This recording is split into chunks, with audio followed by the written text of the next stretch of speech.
রবীন্দ্রনাথের লেখা পোস্টমাস্টার নামক গল্পটি বাঙালি সমাজে এবং বাংলার পাঠকের কাছে অত্যন্ত পরিচিত এবং চর্চিত একটি গল্প।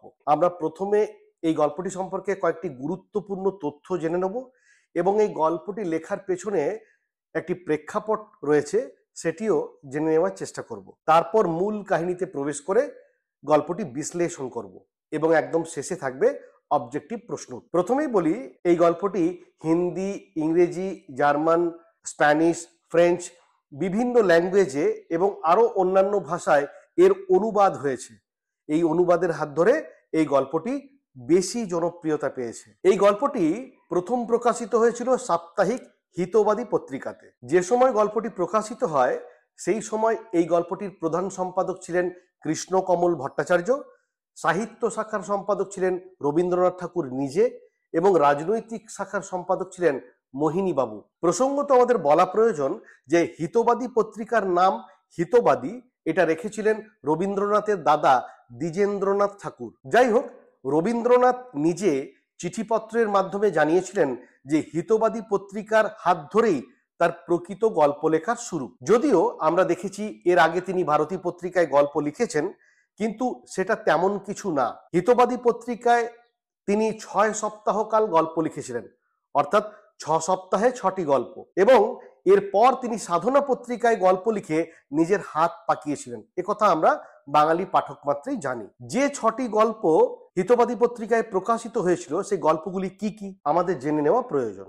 গল্পগুলি হলো দেনা পাওনা, পোস্টমাস্টার, গিন্নি, রামকানাইয়ের নির্বুদ্ধিতা, ব্যবধান ও তারা প্রসন্নের কীর্তি। এখানে আমাদের বলা প্রয়োজন যে রবীন্দ্রনাথের প্রথম গল্প সংকলন ছোট গল্প এই গ্রন্থটি প্রকাশিত হয় 1300 সালের 15ই ফাল্গুন, অর্থাৎ ইংরেজি 1894 সালের 26শে ফেব্রুয়ারি। এই গল্প গ্রন্থে মোট 16টি গল্প ছিল, যার মধ্যে হিতবাদীতে প্রকাশিত 6টি গল্প ছিল, এবং এই গল্প গ্রন্থটি তিনি উৎসর্গ করেছিলেন বিহারীলাল গুপ্ত মহাশয়কে। জানা যায় যে এই প্রথম গল্প গ্রন্থে মোট 194 পৃষ্ঠা ছিল এবং এটি মোট 1000 কপি ছাপা হয়েছে। গল্পের মূল কাহিনীতে প্রবেশ করার আগে এই গল্পের প্রেক্ষাপটটা আমরা সংক্ষেপে জেনে নেওয়ার চেষ্টা করব। যারা রবীন্দ্রনাথকে পড়তে ভালোবাসেন তারা একথা নিশ্চয়ই মানবেন যে রবীন্দ্রনাথের চিঠিপত্র তার সাহিত্য অংশের থেকে কোনোভাবেই কম নয়। তাই তার চিঠিপত্র পড়লে আমরা তার সাহিত্য রচনার অনেক প্রেক্ষাপট, ইতিহাস জানতে পারি। বলা ভালো, সেখানে তিনি এমন অনেক জবাবদিহি করেছেন যেখানে অনেক গুরুত্বপূর্ণ তথ্য রয়েছে। প্রথমেই বলি, পোস্টমাস্টার গল্পটি সম্পর্কে আমরা প্রাথমিক তথ্য জানতে পারি রবীন্দ্রনাথ ও চন্দ্রনাথ বসুর চিঠিপত্রের মাধ্যমে। অন্যদিকে 9 ফেব্রুয়ারি তিনি একটি চিঠি লিখছেন ইন্দিরা দেবীকে। সেখানে তিনি কি লিখছেন পড়ে শোনাই। তিনি লিখছেন, এখানকার পোস্টমাস্টার এক একদিন সন্ধ্যের সময় এসে আমার সঙ্গে এই রকম ডাকের চিঠি যাতায়াত সম্বন্ধে নানান গল্প জুড়ে দেয়। পোস্টমাস্টারের গল্প শুনতে আমার বেশ ভালো লাগে। বিস্তর অসম্ভব কথা বেশ গম্ভীরভাবে বলে যায়। অর্থাৎ দেখা যাচ্ছে যে পোস্টমাস্টার নামক যে চরিত্রটি, তার সাথে রবীন্দ্রনাথ আগে থেকেই পরিচিত ছিলেন। এই চরিত্রটি কাল্পনিক নয়। আবার 1892 29শে জুন তিনি ইন্দিরা দেবীকে আরেকটা চিঠিতে কি জানাচ্ছেন সেই জায়গাটাও পড়ে নেওয়া প্রয়োজন। তিনি লিখছেন, যখন আমাদের এই কুঠি বাড়ির একতলাতেই পোস্ট অফিস ছিল এবং আমি পোস্টমাস্টারকে প্রতিদিন দেখতে পেতাম, তখনই আমি একদিন দুপুর বেলায় দোতলার ঘরে বসে পোস্টমাস্টারের গল্পটি লিখেছিলুম, এবং সে গল্পটি যখন হিতবাদীতে বেরোলো তখন আমাদের পোস্টমাস্টার বাবু তার উল্লেখ করে বিস্তর লজ্জা মিশ্রিত হাস্য বিস্তার করেছিলেন। অর্থাৎ বোঝা যাচ্ছে পোস্টমাস্টারের সাথে তিনি পরিচিত ছিলেন। এর সাথে যে রতন চরিত্র বা অন্যান্য ব্যাপারগুলো সেগুলো কিন্তু কল্পনা মিশ্রিত, কিন্তু এর একটা পার্ট রবীন্দ্রনাথের বাস্তব অভিজ্ঞতা থেকে নেওয়া। এই পোস্টমাস্টার নামক গল্পটিতে মোট 2টি চরিত্র রয়েছে। একটি চরিত্র পোস্টমাস্টার এবং দ্বিতীয় চরিত্র রতন। এই দুজনকে কেন্দ্র করেই বলা ভালো পুরো কাহিনী আবর্তিত হয়েছে। এখানে প্রথমেই যেটা বলা প্রয়োজন যে পোস্টমাস্টার এবং রতন দুজনেই আলাদা আলাদা স্টেট অফ মাইন্ডের মানুষ। কারণ কি, একজন বড় হয়েছেন শহরে, একজন ছোট্ট বালিকা মেয়ে, সে বড় হয়েছে গ্রামে। একজন শিক্ষিত, আরেকজন অশিক্ষিত। একজন শহর কেন্দ্রিক জীবনযাত্রার সাথে পরিচিত, অপরজন রতন সে গ্রাম কেন্দ্রিক জীবনযাত্রার সাথে পরিচিত। পোস্টমাস্টারের পরিবার আছে, তার ভাই বোন মা সবাই আছে। অন্যদিকে রতনের কিন্তু কেউ নেই, সে অনাথিনী বালিকা। সে কারণে দুজনের যে অ্যাপ্রোচ, দুজনের যে সমাজের প্রতি দৃষ্টিভঙ্গি সেটা একেবারেই আলাদা। দুজনের যে ভাবনা চিন্তার জগৎ সেটা একেবারেই আলাদা। দুজনের যে মনের গঠন সেটা কিন্তু আলাদা। দুজনের যে অর্থনৈতিক পরিস্থিতি, দুজনের যে ব্যাকগ্রাউন্ড সেটা সম্পূর্ণত আলাদা। একজন বালিকা আর আরেকদিকে একজন পুরুষ, একজন চাকরিজীবী আরেকজন একদম অনাথিনী, একজন 12-13 বছর বয়সের বালিকা। সেই জন্য দৃষ্টিভঙ্গিগত পার্থক্য বিশদ রয়েছে, যেখানে কোনো মিল নেই। যাই হোক, এবার আমরা মূল গল্পে প্রবেশ করার চেষ্টা করব। গল্পের শুরুতেই আমরা দেখেছি যে উলাপুর নামক একটি গ্রামে পোস্টমাস্টারের পোস্টিং হয়। চাকরি সূত্রে সে কলকাতা থেকে আসে এবং সেখানে এসে কাজে জয়েন করে, যোগদান করে। রবীন্দ্রনাথ সেখানে জানিয়েছেন বা লিখেছেন যে জলের মাছকে ডাঙায় তুললে ঠিক যেমন হয়, পোস্টমাস্টারের এই গ্রামে এসে ঠিক তেমন অবস্থা। পানাপুকুর ও জঙ্গলে ঘেরা এই উলাপুর গ্রাম বা পোস্টমাস্টারের যে অফিস, সেখানে কিছুদিন পরই পোস্টমাস্টার একাকিত্বের বেদনায় ভুগতে থাকে। কারণ সে শহর কেন্দ্রিক জীবনকে ছেড়ে এসেছে। বাবা মা ভাই বোন, সেখানকার যে সেট আপ, সেখানকার যে জনজীবন, সেটা ছেড়ে একটা ফাঁকা জায়গায় এসছে, একটা গ্রামীণ পরিবেশে এসছে। খুব স্বাভাবিক ক্রমেই সে একাকিত্বের বেদনায় ভুগছে, সে বাড়ির লোকজনকে মিস করছে। কারণ গ্রামে সকলেই তার কাছে অপরিচিত। কার সাথে কথা বলবে, কার সাথে মিশবে, তার প্রচন্ড রকমের অসুবিধা হয়। সে একটা মানসিক যন্ত্রণায় ভুগতে থাকে ভেতরে ভেতরে। এই সময় আমরা দেখতে পাই যে রতন নামের একটি 12-13 বছরের বালিকা, সে পোস্টমাস্টারের কিছু কাজ করে দেয়, বিনিময়ে সে 2-4টি খেতে পায়। অর্থাৎ তার সাথে অন্য কোনো সম্পর্ক নেই, খালি কাজে সে সাহায্য করে, কাজে সাহায্য করে বিনিময়ে সে খেতে পায়। এবং দরজার বাইরে সে ঠায় বসে থাকে, যখন পোস্টমাস্টার তাকে ডাকবে বা হুকুম দেবে তখন সে সেই মতো কাজ করবে। তার নিজের ইচ্ছের কোনো জায়গা নেই। আমরা যেটা রোজকার স্বাভাবিক জীবনে দেখি বা সবাই এটা প্র্যাকটিক্যালি ফেস করি, সেটা হলো একটা মানুষের সাথে রোজ যদি কেউ ডিল করে, প্রতিদিন যদি তার সাথে মেলামেশা করে, খুব স্বাভাবিক ক্রমে তার সাথে নানান সুখ দুঃখের আলোচনা হয়। সেটা ট্রেনে হোক, বাসে হোক, বাড়িতে হোক, যে কোনো আড্ডার জায়গাতে হোক, সব জায়গাতেই খুব স্বাভাবিক ক্রমে ধীরে ধীরে ধীরে ধীরে যখন আমরা ইন্টিমেট হয়ে যাই, পরিচিত হয়ে যাই, একই মুখ রোজ দেখি, তখন কিন্তু আমরা তার সাথে অনেক কিছু শেয়ার করি। সুখ দুঃখের গল্প, বাড়ির ব্যাকগ্রাউন্ড, পরিবেশ, কে কেমন, কে কোথায় থাকে, সবকিছু আমরা একে অপরের সাথে এক্সচেঞ্জ করি ইনফরমেশন, একে অপরের অনেক কথা বলতে শুরু করি। ঠিক তেমন ভাবেই পোস্টমাস্টারের সাথে রতনের এই এক্সচেঞ্জ শুরু হলো। যে পোস্টমাস্টার নিজের কলকাতার জীবনের পারিবারিক ব্যাকগ্রাউন্ড বললেন, বাবা মা ভাই সকলের কথা। এদিকে রতনকে তো সে রোজ দেখতে পায়। তো এই যে একে অপরের সাথে পরিচিতি হলো, রতন যেহেতু অনাথিনী বালিকা, সে মনে মনে একটা কল্পনার জগৎ তৈরি করলো। কি জগৎ? যে পোস্টমাস্টারের যে বাবা মা ভাই বোন যারাই বাড়ির সদস্য থাকুক না কেন, তাদেরকে সে মনে মনে আপন করে নিল। কথার মাধ্যমে সে সবাইকে নিজের পরিবারের সদস্য মনে করতে শুরু করলো। পরবর্তীকালে যখন আরো গল্প হলো, তখন সে মা ভাই দিদি সম্বোধন করেই কথা বলতো, অ্যাজ ইফ যেন সে ওই পরিবারের সদস্য। আসলে মনে মনে সে ইন্টিমেট হয়ে পড়েছে, মনে মনে সে পোস্টমাস্টারের পরিবারের অংশ হয়ে গেছে। অন্যদিকে পোস্টমাস্টার কিন্তু কথা বলার লোক পায়নি বলে, বলা ভালো নিঃসঙ্গতার কারণে, নানান গল্প রতনের সাথে করত।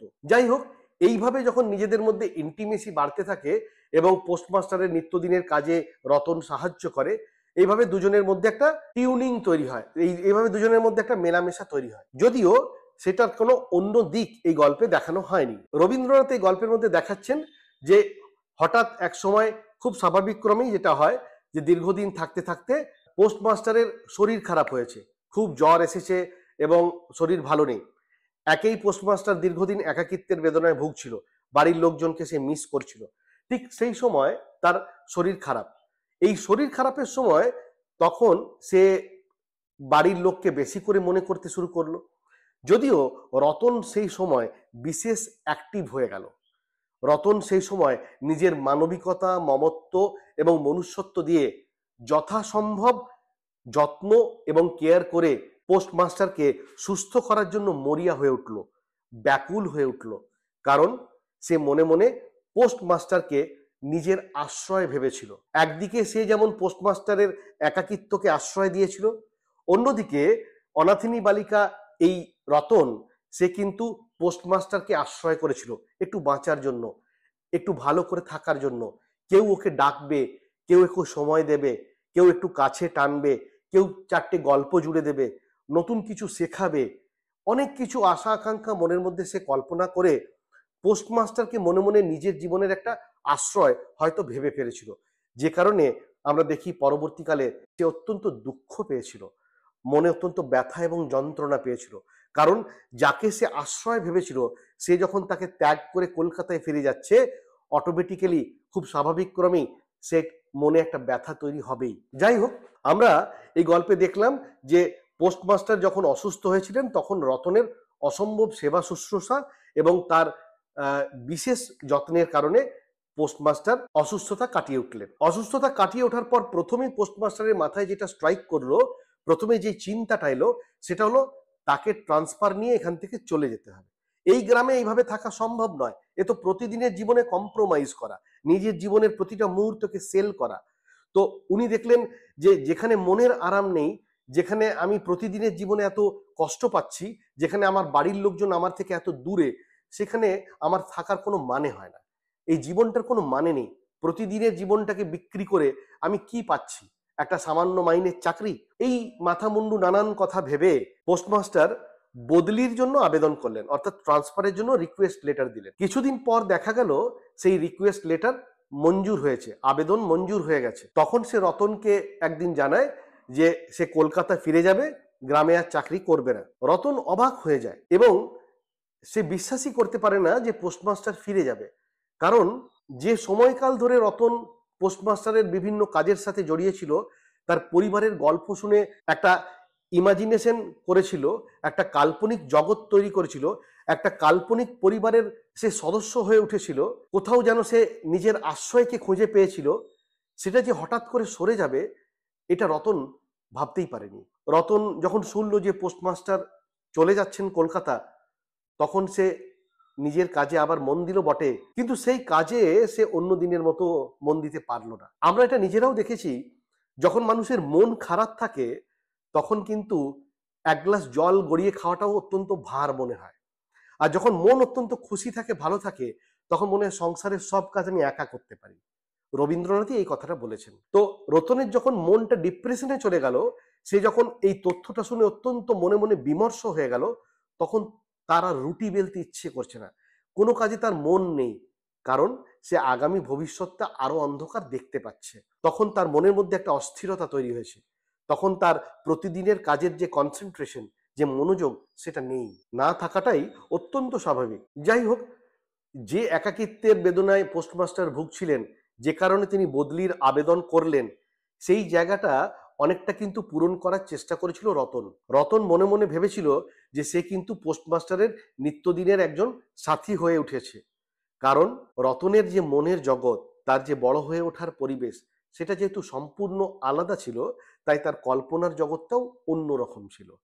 নারী হিসেবে বা বাচ্চা একটা মেয়ে হিসেবে তার যে ইমাজিনেশনের জগৎ, সেটা সম্পূর্ণ আলাদা।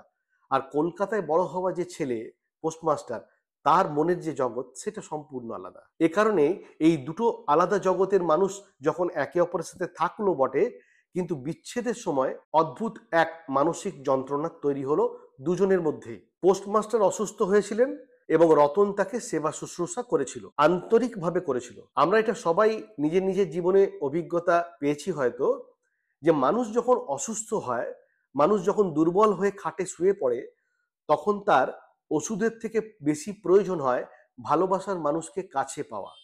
যে মানুষটা একটু ভালো কথা বলবে, যে একটু আদর করবে, যে একটু যত্ন করবে, যে ছোট ছোট কথাগুলো মনে করে মুখের সামনে হাজির করবে এবং যে আমাকে সময় দেবে। রতন কিন্তু এই সব কাজটা পোস্টমাস্টারের জন্য করেছিল, যার ফলে পোস্টমাস্টার খুব কম সময়ে সুস্থ হতে পেরেছিলেন। যদিও পোস্টমাস্টার সেই মুহূর্তে এই অনুভূতিটাকে ধরতে পারেননি। তিনি কখন বুঝতে পেরেছেন? যখন তিনি নৌকায় চেপে কলকাতার অভিমুখে যাত্রা করলেন। যখন তিনি উলাপুর গ্রাম ছেড়ে চলে যাচ্ছেন, তখন তার মনের মধ্যে কোথাও একটা ব্যথা অনুভব হচ্ছে, কোথাও একটা ফিলিংস তৈরি হচ্ছে রতনের জন্য।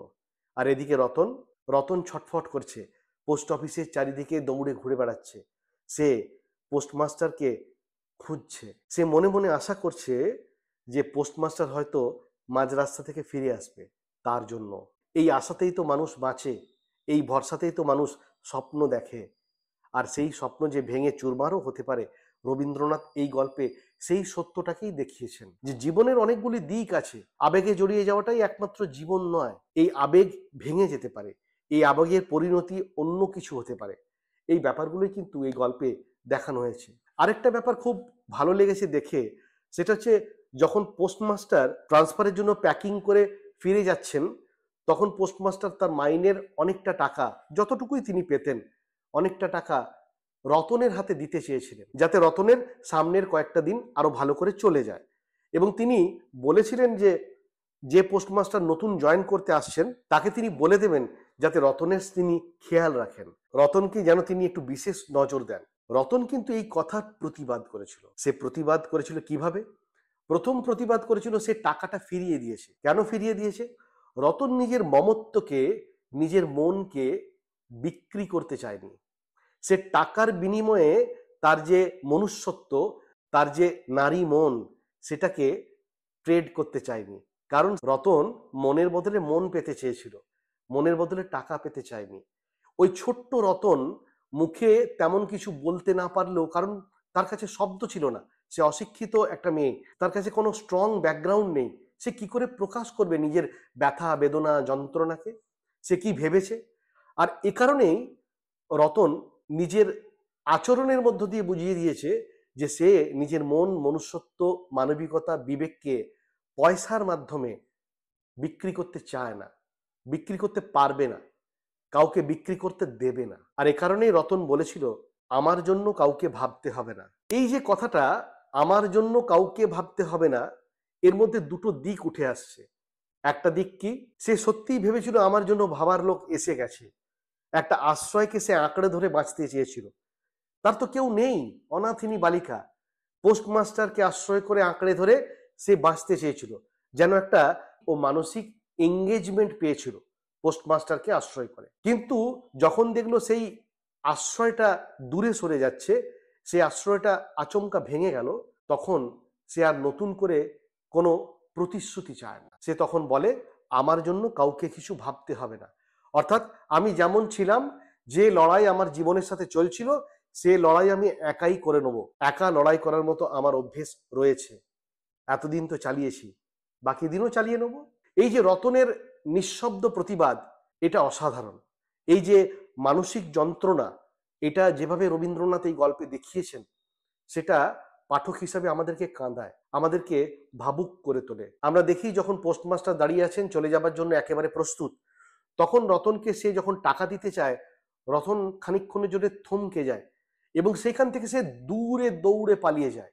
এই যে দূরে দৌড়ে পালিয়ে যায়, এই জায়গাটা আমার যেটা মনে হয়েছে, রতন আসলে পোস্টমাস্টারকে কি জবাব দেবে বুঝে উঠতে পারছিল না। তার মনের মধ্যে এত যন্ত্রণা, এত ভার, এত কষ্ট, এত বেদনা তৈরি হয়েছিল, যেটা ভাষায় প্রকাশ করা তার পক্ষে সম্ভব ছিল না। সেই যন্ত্রণার ভার সে নিতে পারছিল না বলে সে দৌড়ে ছুটে পোস্টমাস্টারের কাছ থেকে চলে গেছিল, কারণ সেই ভার সে প্রকৃতির মধ্যে ছড়িয়ে দিতে চায়। সেই ভার সে একা নিতে পারছিল না।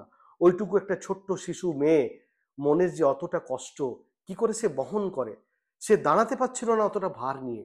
সেই জন্য সে সেই যন্ত্রণা নিয়ে সে ছুটছিল, সেই যন্ত্রণা যাতে ছড়িয়ে পড়ে প্রকৃতির কোলে। এই প্রকৃতির কোলে সে নিজের যন্ত্রণাকে মিলিয়ে দিতে চায়, কারণ সে ভার সে নিতে পারছিল না।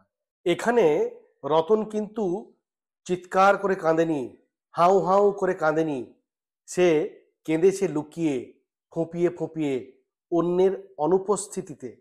কারণ সে জানতো যে তার মনের মধ্যে যে যন্ত্রণার ভার রয়েছে, যে যন্ত্রণার ভার চোখের জল হয়ে গাল দিয়ে গড়িয়ে টপ টপ করে পড়ছে, সেই জলকে হাতে নিয়ে প্রতিটি বিন্দুকে নিজের চোখ দিয়ে স্ক্যান করে সেই যন্ত্রণাকে বুঝতে জানতে চেষ্টা করার লোক নেই।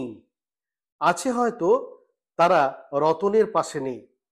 এ কারণেই যখন মনের মধ্যে যন্ত্রণা হয়, যখন চোখ দিয়ে সেই যন্ত্রণার মেসেজ বেরোয়, তখন নিজের সামনে সাক্ষী বসে থাকলে ভালো লাগে না। কারণ মানুষের মনে এই প্রশ্নটা অনবরত থেকে যায় যে আমার এই যন্ত্রণার যারা সাক্ষী তারা সত্যি কি সহমর্মী, তারা কি সত্যি আমার মনকে চেনে। রতন সম্ভবত এমন এক মনকে খুঁজতে চেয়েছিল যে মনের উপর তার মন ভর করে নিজেকে একটু হালকা করতে পারবে, একটু আরাম পাবে, একটু আশ্রয় পাবে। এই মনকে খুঁজতে গিয়েই রতন কিন্তু আঘাত পেল, তার শিশু মন যন্ত্রণা পেল। সমাজে এমন কজন মানুষ আছেন যারা প্রতিটা অশ্রুবিন্দুর মূল্য বোঝেন, তার মানে বোঝেন, তার গুরুত্ব বোঝেন, বা আমার সামনের মানুষটা কি ভালোবাসে, কি চায় সেটা বোঝার চেষ্টা করেন। রতন এই সব কিছু হয়তো অনুভব করেছিল, কিন্তু তার প্রকাশের ভাষা ছিল না, তার মুখে শব্দ ছিল না। সেই জন্য তার যন্ত্রণা শুধু চোখের জল হয়ে গাল দিয়ে গড়িয়ে পড়েছিল। তাকে ধরার মতো কোনো লোক ছিল না যে প্রতিটা অশ্রুবিন্দু দাঁড়িয়ে মুছে একটু আশ্রয় দেবে। আর যারা যন্ত্রণা পেয়েছেন তারা সম্ভবত এই অনুভূতিটা রাখেন যে যন্ত্রণার সময় মনে, বুকে, গলায় যে অসম্ভব ব্যথা হয়, যে পুঞ্জীবিত বেদনা গোটা জায়গাটা জুড়ে ধরে, তখন সেটাকে ভাষারূপ দেওয়া সহজ কাজ নয়। তখন শুধু চোখে জল আসে, ভাষারূপ দেওয়া অসম্ভব হয়ে পড়ে। রতন তাই ছুটে ছুটে ঘুরে বেড়াচ্ছিল, কারণ তার যন্ত্রণা সে সহ্য করতে পারছিল না। অন্যদিকে যখন নৌকা অভিমুখে যাত্রা করার পর পোস্টমাস্টারের মনে সেই যন্ত্রণা তৈরি হলো, তখন কিন্তু আমরা অনুভব করি যে পোস্টমাস্টারও কোথাও রতনকে মনে জায়গা দিয়েছিল, যদিও সেই জায়গার কি ঠিক স্থান সেটা কিন্তু পরিষ্কার করে বলা সম্ভব নয়। যাই হোক, এই গল্পের শেষে রবীন্দ্রনাথ একটা অসাধারণ কথা বলেছেন। বলেছেন, এই পৃথিবীতে কে কাহার, কত মৃত্যু, কত বিচ্ছেদ প্রতিনিয়ত হয়ে চলেছে, কে কার খেয়াল রাখে। সত্যিই তো, এত বড় পৃথিবী, এত বড় সমাজ, এত এত রাজ্য, এত এত জায়গা, সেখানে আমরা কত কত বিচ্ছেদ হচ্ছে, কত কত মৃত্যু হচ্ছে, কটার খবর বা খেয়াল আমরা রাখি? কজনের জন্য আমরা দুঃখী হই? এই যে একটা অত্যন্ত স্বাভাবিক ক্রিয়া প্রতিক্রিয়া, এই ব্যাপারটা রবীন্দ্রনাথ এই গল্পের মাধ্যমে তুলে ধরলেন। যেখানে আবেগ আছে, ইমোশন আছে, কিন্তু সত্যকেও মেনে নেওয়ার প্রয়োজন আছে। যাই হোক, আমাদের বলা উচিত যে রতনের যে আচরণ বালিকা হিসেবে, তার যে মমত্ববোধ, তার যে মানবিকতা এবং তার যে আন্তরিকতা, সে তখন আর উলাপুর গ্রামের রতন থাকে না। সে সম্ভবত সমাজের সমগ্র মেয়েরই প্রতিনিধিত্ব করে। সে তখন নারী মনকে রিপ্রেজেন্ট করে, নারী মনের প্রতিনিধিত্ব করে, যে মমত্ব সে দেখিয়েছে। অন্যদিকে পোস্টমাস্টার, সে একজন শহুরে ছেলের প্রতিনিধি। সে শুধু একজন পোস্টমাস্টার নয়, শহুরে ছেলের প্রতিনিধি হয়ে সে যুব সমাজের প্রতিনিধি হতে চেয়েছে। আর এখানেই এই দুটো চরিত্রই উলাপুর গ্রামকে ছাড়িয়ে অনেক দূর ছড়িয়ে গেছে। আমাদের আবেগের পাশাপাশি যে বিচ্ছেদকেও মেনে নিতে হবে, রবীন্দ্রনাথ এই গল্পের হাত ধরে এই মেসেজটুকু সম্ভবত দিয়েছেন। এই সময় একজন গায়কের কথা আমার মনে পড়ছে পড়াতে গিয়ে। সেটা হচ্ছে বিখ্যাত গায়ক স্যার অঞ্জন দত্ত। তিনি তার একটা গানে লিখেছেন, তুমি আসবে বলে তাই আমি স্বপ্ন দেখে যাই, আর একটা করে দিন চলে যায়। সম্ভবত রতন যখন নৌকার অভিমুখে পোস্টমাস্টার যাত্রা করেছিল, তখন এই ধরনের কথাই ভাবছিল। সেই জন্য এই কথাটার সাথে এখানে কোথাও আমার একটা মিল মনে হয়েছে। অন্যদিকে আরেকটা কথা বলি, সম্প্রতি পঞ্চায়েত সিজন 4 লঞ্চ হয়েছে। সেখানে গ্রামের যে সচিব অভিষেকজি, তার যে জীবনযাত্রার প্রাথমিক পর্ব, এই প্রাথমিক পর্বের সাথে অনেকটা অংশে এই পোস্টমাস্টারের জীবনযাত্রার মিল আছে। প্রথমেই গ্রামে এসে অভিষেকজির কিন্তু ভালো লাগেনি গ্রামের পরিবেশ। সে ওইখান থেকে মুক্তি পাবার জন্য পড়াশুনো করেছে। ঠিক তেমনি পোস্টমাস্টারেরও কিন্তু গ্রামে এসে প্রাথমিক পর্বে ভালো লাগেনি। অর্থাৎ যুগে যুগে কালে কালে মানুষের চরিত্রের যে বিভিন্ন দিক, সেটা কখনো আমরা গানের মাধ্যমে জানতে পারি, কখনো ছবির মাধ্যমে জানতে পারি, কখনো গল্পের হাত ধরে জানতে পারি। এবং কেউ আশ্রয়হীন, কেউ আশ্রয় খোঁজে, কেউ ভালোবাসার কাঙাল, কেউ একটু কেয়ার খোঁজে, কেউ একটু যত্ন খোঁজে। এই সব মানসিকতা, এই সব চরিত্র, এই সব মনকে দেখার জন্য আমরা বিভিন্ন প্ল্যাটফর্মকে ইউজ করি বা ব্যবহার করি। আসলে সবাই মানব মনের নানান দিককেই ধরতে চেয়েছেন, সেটা গানেই হোক, ছবিতেই হোক, বা গল্প উপন্যাসের হাত ধরেই হোক। যে কোনো ফর্মে মানব মনকে ধরাই আমাদের একমাত্র উদ্দেশ্য, কারণ এর বৈচিত্র্য আর গভীরতা এত বেশি, যেখানে ফুল স্টপ দেওয়া মুশকিল। এই গল্পের কাহিনীটি একটু ইমোশনাল, পাঠককে ভাবুক করে তোলে, কিন্তু এর মধ্যে একটা চিরকালীন সত্য লুকিয়ে রয়েছে। সেটা আমাদেরকে মেনে নিতে হবে এবং সেটা থেকে কিছু শিখতে হবে। যাই হোক, যদি এই আলোচনা ভালো লেগে থাকে, অবশ্যই আমার ভিডিওটি অন্যদের সাথে শেয়ার করুন এবং চ্যানেলটি সাবস্ক্রাইব করুন।